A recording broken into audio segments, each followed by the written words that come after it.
अगर मैं आपसे कहूं कि आपके शरीर में एक ऐसा स्थान है जहां जीवन सिर्फ चलता नहीं बल्कि दिशा लेता है, तो शायद आप इसे एक और आकर्षक वाक्य समझें। लेकिन जरा रुकिए, यह बात किसी चमत्कार, किसी रहस्य या किसी कल्पना से शुरू नहीं होती। यह बात शुरू होती है इस सवाल से कि आखिर प्राचीन लोग शरीर को इतना गहराई से क्यों समझते थे, जबकि उनके पास आज जैसे उपकरण नहीं थे।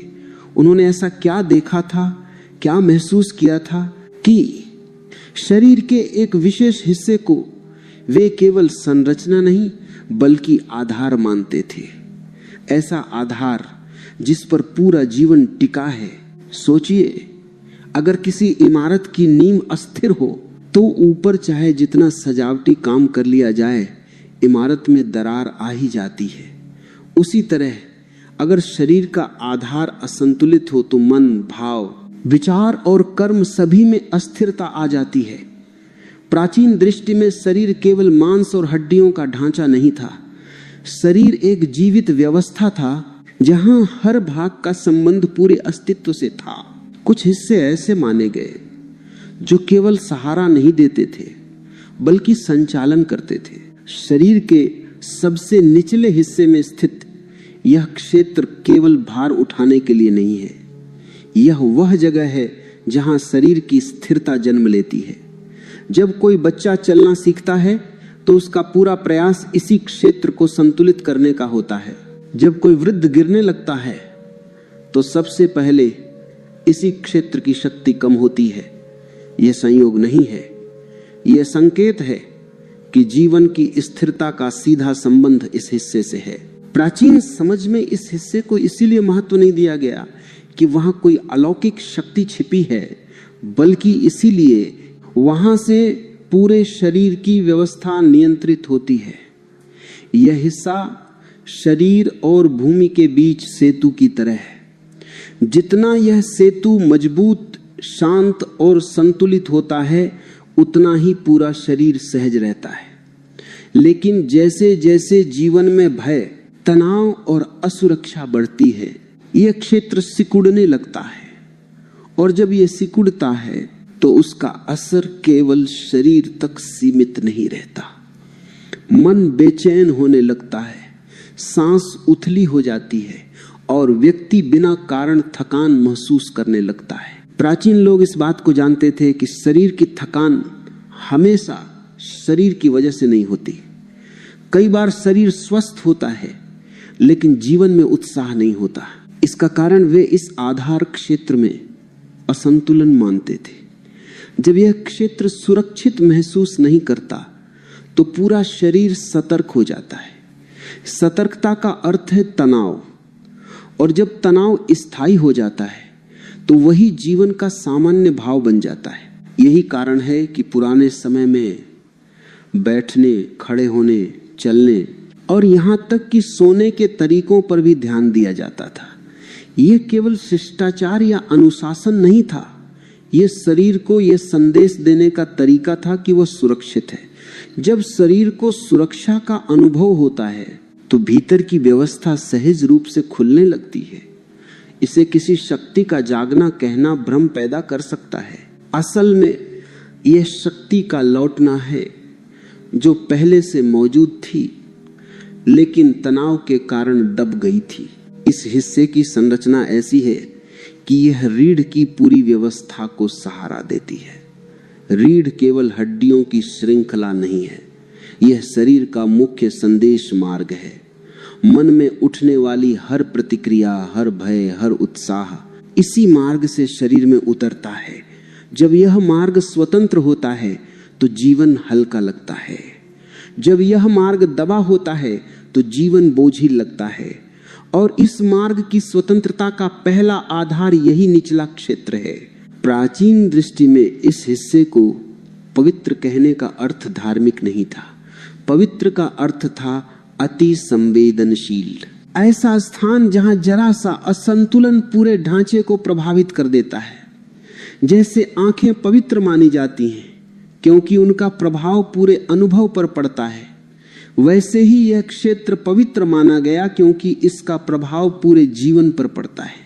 आज का मन इस बात को स्वीकार करने में हिचकता है क्योंकि आज हम चीजों को अलग अलग हिस्सों में बांट कर देखते हैं। शरीर अलग, मन अलग, भाव अलग, लेकिन प्राचीन समझ समग्र थी। उनके लिए शरीर में कोई भी स्थान केवल भौतिक नहीं था, हर स्थान अनुभव का केंद्र था। यह निचला क्षेत्र विशेष रूप से इसलिए महत्वपूर्ण था क्योंकि यहीं से जीवन का अनुभव स्थिर या अस्थिर होता था। जब व्यक्ति डर में जीता है तो उसका शरीर अनजाने में इस हिस्से को सख्त कर लेता है। यह रक्षा की प्राकृतिक प्रतिक्रिया है। जैसे कोई खतरा दिखे तो शरीर सिमट जाता है, लेकिन जब डर जीवन की आदत बन जाए तो यह सख्ती स्थायी हो जाती है। तब व्यक्ति को लगता है कि वो हमेशा थका रहता है, हमेशा चिंतित रहता है, बिना कारण तनाव में रहता है। असल में उसका शरीर लगातार खतरे की स्थिति में जी रहा होता है, चाहे बाहर कुछ हो या न हो। प्राचीन साधनाओं का पहला उद्देश्य इसी स्थायी खतरे की भावना को समाप्त करना था। इसीलिए वे शरीर को स्थिर करने से शुरू करते थे, ऊपर उठाने से नहीं। पहले जड़ें मजबूत, फिर विस्तार। लेकिन बाद के समय में जब इस ज्ञान को आधा समझा गया तो लोगों ने विस्तार की बातें तो पकड़ ली, लेकिन स्थिरता को छोड़ दिया। तब यह ज्ञान जीवन बदलने के बजाय भ्रम पैदा करने लगा। इस हिस्से से जुड़ी सारी परंपराएं पहले सुरक्षा, स्थिरता और सहजता पर ध्यान देती थी। कोई भी अभ्यास तब तक नहीं कराया जाता था जब तक व्यक्ति का शरीर भूमि पर भरोसा करना न सीख ले। यह भरोसा ही असली आधार था। जब शरीर भरोसा करता है तभी वह खुलता है। जब वह खुलता है तभी भीतर की व्यवस्था स्वाभाविक रूप से संतुलित होती है। इसलिए यह समझना जरूरी है कि यहाँ किसी छिपी हुई शक्ति को जगाने की बात नहीं है। यहाँ उस स्वाभाविक संतुलन को वापस लाने की बात है जो जीवन की दौड़ में खो गया है।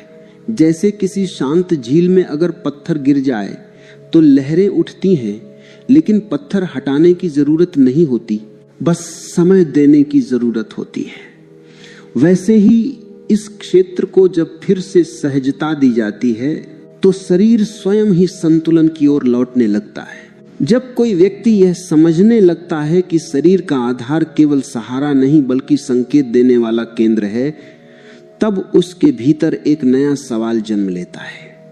वह सवाल यह नहीं होता कि वहां कोई रहस्यमयी शक्ति है या नहीं, बल्कि यह होता है कि आखिर उस स्थान पर बदलाव होने से भीतर इतना कुछ क्यों बदल जाता है। कभी किसी ने गहरी शांति महसूस की, कभी किसी ने हल्की गर्मी, कभी किसी ने कंपन और कभी किसी ने बिना कारण रोने या हंसने की इच्छा। इन सब को अक्सर लोग अलग अलग नाम दे देते हैं, लेकिन मूल में यह सब एक ही प्रक्रिया के अलग अलग प्रभाव होते हैं। प्राचीन समझ में जिसे ऊर्जा कहा गया वह किसी अदृश्य चमत्कारी तत्व का नाम नहीं था, वह जीवन की सक्रियता का संकेत था। जैसे जब कोई व्यक्ति जीवंत होता है तो उसका चेहरा चमकता है, आंखें स्पष्ट होती हैं, चाल में सहजता होती है। उसी तरह जब भीतर की व्यवस्था सही लय में होती है तो जीवन में एक स्वाभाविक प्रवाह महसूस होता है। यह प्रवाह कोई नई चीज नहीं है, बल्कि वही है जो जन्म के समय सहज रूप से मौजूद होता है। समस्या यह है कि जीवन की प्रक्रिया में हम धीरे धीरे उस सहज प्रवाह को रोकना सीख जाते हैं। बचपन में जब कोई बच्चा जमीन पर बैठता है तो उसका शरीर ढीला होता है, सांस गहरी होती है और मन वर्तमान में होता है। जैसे जैसे उसे डर सिखाया जाता है, अनुशासन के नाम पर दबाव डाला जाता है, अपेक्षाओं का बोझ डाला जाता है, वैसे वैसे शरीर अपने आप को कसना शुरू कर देता है। ये कसाव केवल मांसपेशियों का नहीं होता, ये भीतर की पूरी व्यवस्था का होता है। ये निचला क्षेत्र इस कसाव को सबसे पहले पकड़ता है, क्योंकि यही वह जगह है जहां शरीर सबसे पहले सुरक्षा खोजता है। जब सुरक्षा नहीं मिलती तो शरीर यहीं से खुद को बंद करना शुरू करता है, और जब यह बंद होना लगातार चलता रहता है तो व्यक्ति को लगता है कि उसकी ऊर्जा कम हो गई है, उसका उत्साह चला गया है, उसका जीवन नीरस हो गया है। असल में ऊर्जा कम नहीं हुई होती, वह बस बह नहीं पा रही होती। प्राचीन लोग इसे रोक और प्रवाह के रूप में समझते थे। जहां रोक होती है वहां भारीपन होता है, जहां प्रवाह होता है वहां हल्कापन होता है। ये भारीपन और हल्कापन कोई भावनात्मक कल्पना नहीं है, ये शरीर का सीधा अनुभव है। जब कोई व्यक्ति लंबे समय तक चिंता में रहता है तो उसका निचला भाग भारी और सुन्न लगने लगता है। जब वही व्यक्ति किसी सुरक्षित वातावरण में सहज होता है तो वही क्षेत्र ढीला और गर्म महसूस होने लगता है। यह गर्मी या कंपन किसी रहस्यमयी जागरण का संकेत नहीं है, ये इस बात का संकेत है कि शरीर की नसों में फिर से संवाद शुरू हो गया है। वर्षों तक जब कोई हिस्सा दबा रहता है तो वहां संवेदनशीलता कम हो जाती है। जैसे लंबे समय तक हाथ सुन्न हो जाए तो उसमें झुनझुनी होती है, वैसे ही जब यह क्षेत्र धीरे धीरे खुलता है तो व्यक्ति को अजीब अजीब अनुभूतियां होती हैं। इन्हें समझने की बजाय अगर व्यक्ति डर जाए या कल्पनाओं में बह जाए तो वह असंतुलन पैदा कर सकता है। इसी कारण प्राचीन परंपरा में अनुभव से ज्यादा स्थिरता पर जोर दिया गया। वहां कहा गया कि किसी भी अनुभूति से प्रभावित मत हो, उसे आने दो और जाने दो, क्योंकि अनुभूतियां लक्ष्य नहीं है, वे केवल संकेत हैं। लक्ष्य है संतुलन, और संतुलन तभी आता है जब शरीर को यह भरोसा मिल जाए कि उसे अब हर समय सतर्क रहने की जरूरत नहीं है। आज के समय में सबसे बड़ी समस्या यही है कि शरीर लगातार सतर्क रहता है। बाहर कोई खतरा ना भी हो फिर भी भीतर की व्यवस्था खतरे की स्थिति में बनी रहती है।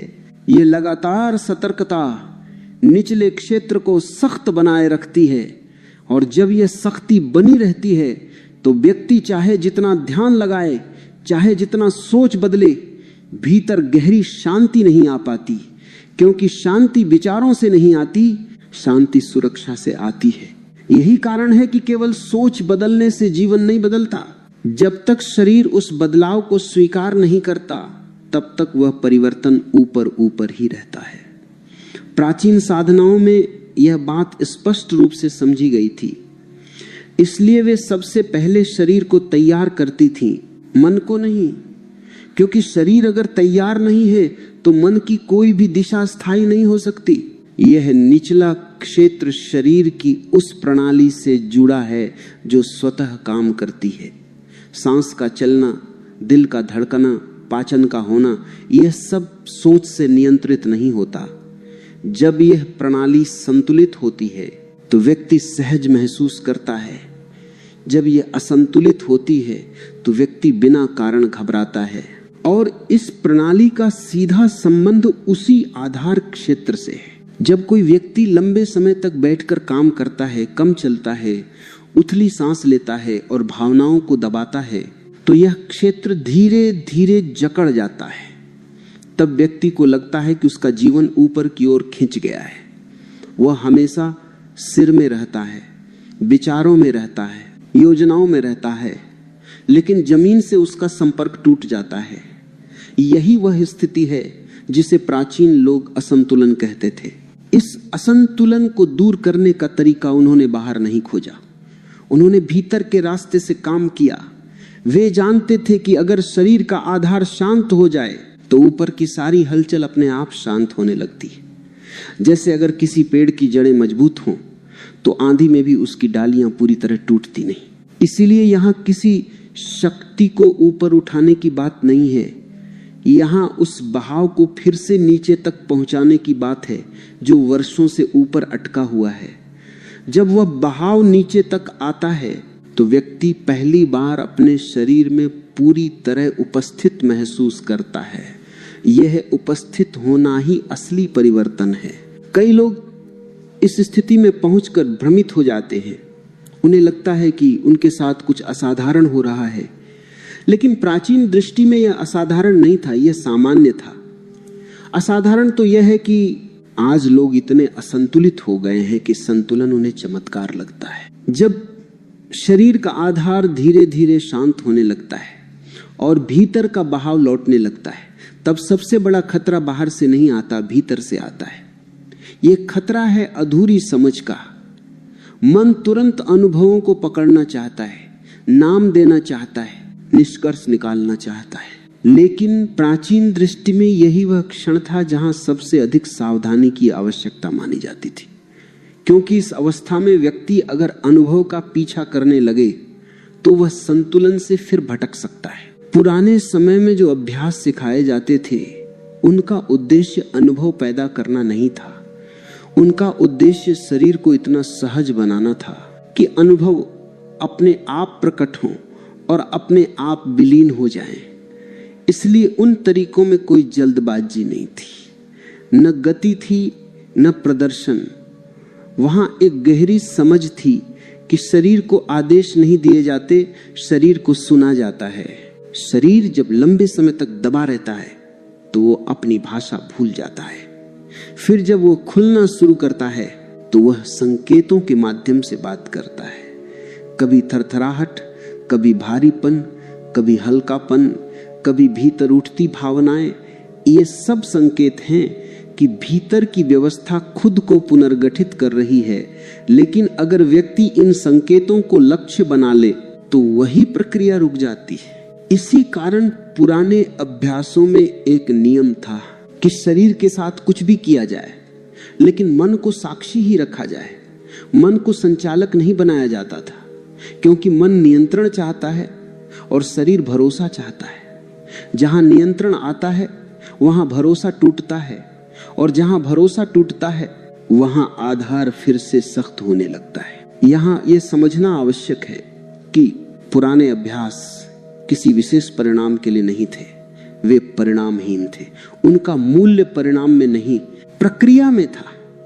शरीर को धीरे धीरे उस स्थिति में लाया जाता था जहां वह अपने आप संतुलन चुन ले। जैसे किसी बच्चे को तैरना सिखाते समय उसे पानी में धकेला नहीं जाता, बल्कि पानी से परिचित कराया जाता है। जब डर जाता है तो शरीर डूबता है, जब भरोसा आता है तो शरीर तैरने लगता है। इसी तरह निचले क्षेत्र से जुड़ी प्रक्रियाएं भी भरोसे पर आधारित थीं। बैठने के तरीके, खड़े होने की स्थिरता, चलने की लय, सांस की गहराई, ये सब मिलकर शरीर को यह संदेश देते थे कि अब उसे लड़ने या भागने की जरूरत नहीं है।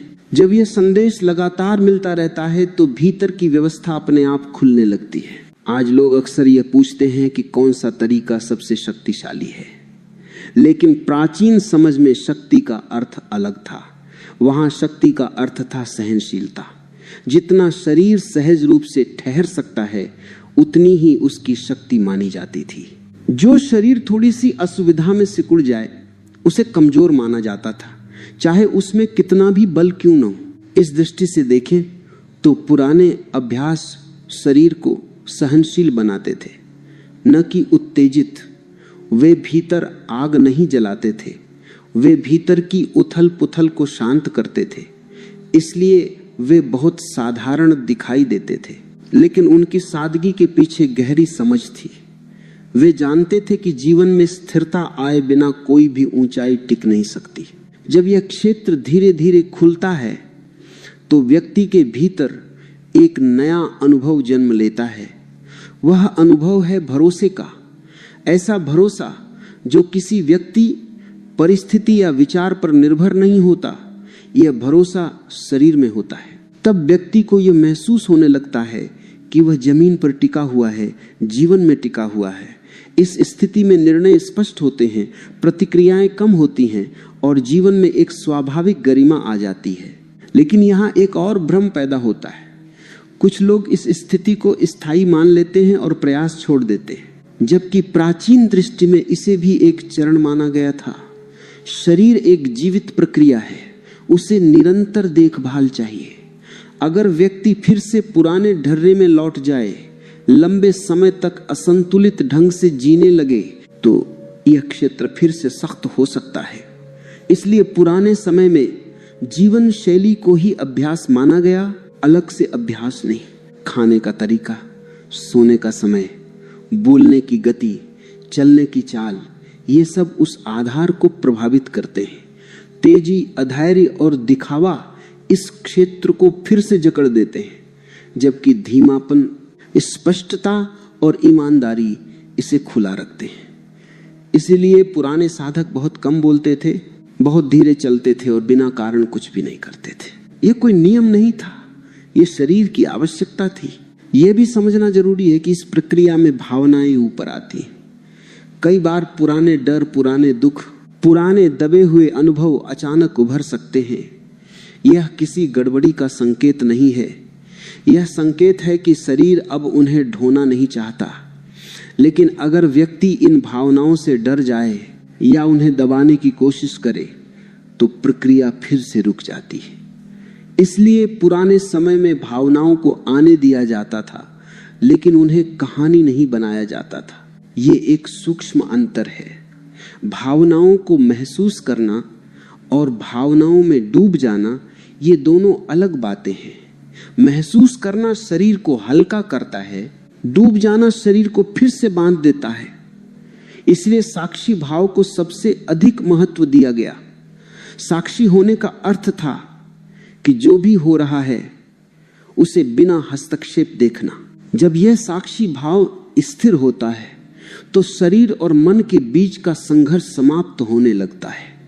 तब व्यक्ति न शरीर के पीछे भागता है न मन के पीछे, वह दोनों के बीच संतुलन में जीने लगता है। यही वह अवस्था है जहां जीवन में सहज आनंद प्रकट होता है।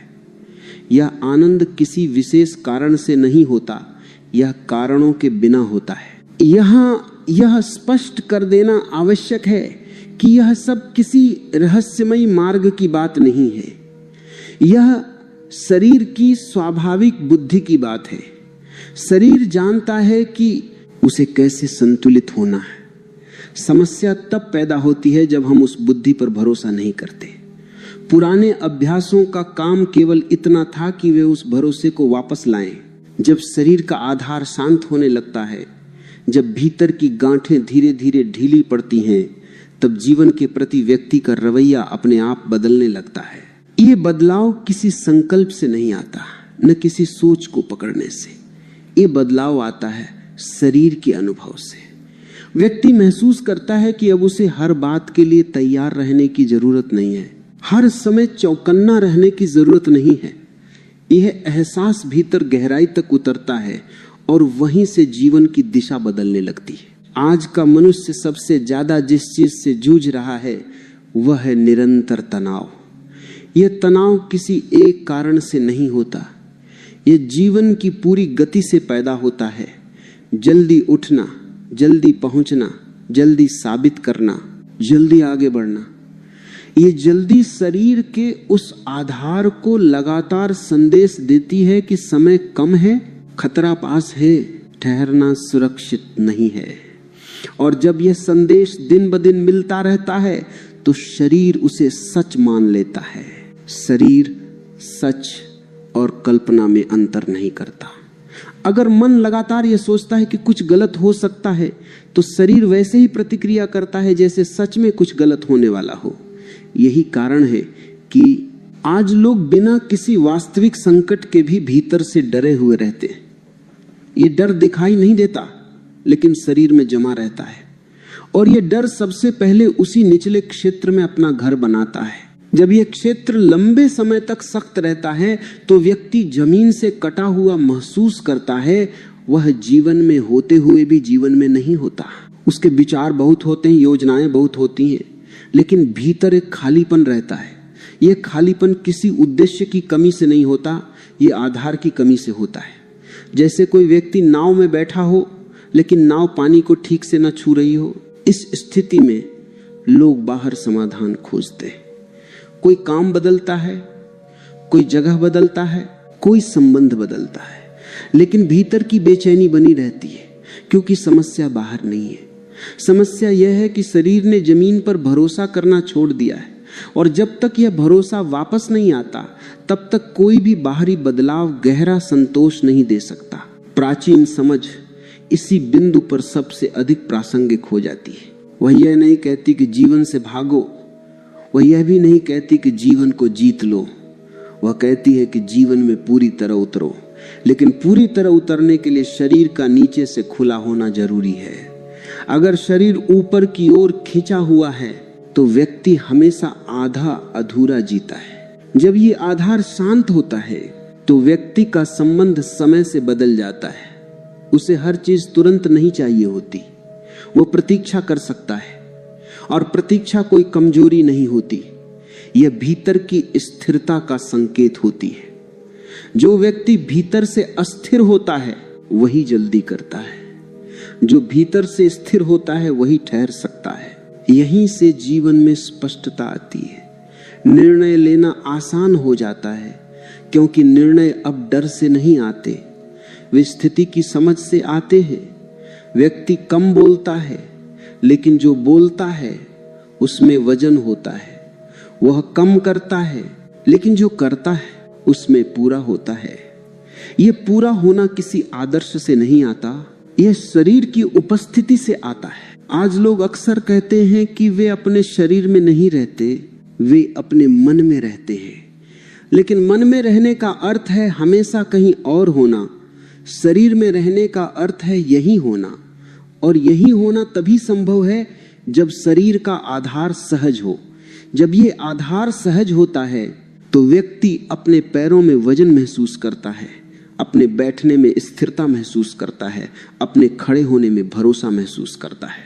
यह भरोसा धीरे धीरे जीवन के हर क्षेत्र में फैलता है। संबंधों में व्यक्ति कम चिपकता है, कम डरता है, काम में वह अधिक स्थिर होता है, कम घबराता है, कठिन परिस्थितियों में भी वह टूटता नहीं, क्योंकि उसके भीतर टिकने की क्षमता आ चुकी होती है। यह क्षमता किसी प्रशिक्षण से नहीं आती, यह शरीर के अनुभव से आती है। इस स्थिति में व्यक्ति को किसी विशेष पहचान की जरूरत नहीं होती। वह न खुद को साधक मानता है, न खोजी, न ज्ञानी। वह बस जीवन में उपस्थित होता है, और यही उपस्थिति सबसे बड़ा परिवर्तन है, क्योंकि जब व्यक्ति उपस्थित होता है तो जीवन उससे टकराता नहीं, जीवन उसके साथ बहने लगता है। यह समझना बहुत जरूरी है कि यह कोई ऊंची अवस्था नहीं है, यह कोई विशेष स्थिति नहीं है जिसे पकड़ कर रखा जाए। यह जीवन की सामान्य अवस्था है। असामान्य तो यह है कि आज लोग इससे इतने दूर हो गए हैं कि उन्हें यह असाधारण लगने लगी है। लेकिन जैसे ही शरीर का आधार फिर से भरोसा करना सीखता है, यह अवस्था स्वाभाविक रूप से लौट आती है। ये लौटना धीरे धीरे होता है, इसमें कोई तेजी नहीं होती, इसमें कोई प्रदर्शन नहीं होता, इसमें कोई कहानी नहीं बनती। ये एक शांत, गहरा और ईमानदार परिवर्तन होता है। ऐसा परिवर्तन जिसे बाहर से देखकर कोई पहचान न सके, लेकिन जिसे जीने वाला हर पल महसूस करता है। इस अवस्था में व्यक्ति को यह समझ आने लगती है कि जीवन को सुधारने की जरूरत नहीं है, जीवन को समझने की जरूरत है। और यह समझ सिर से नहीं, शरीर से शुरू होती है। जब शरीर समझने लगता है कि वह सुरक्षित है, तब मन अपने आप शांत हो जाता है, और जब मन शांत होता है तब जीवन अपने आप स्पष्ट हो जाता है।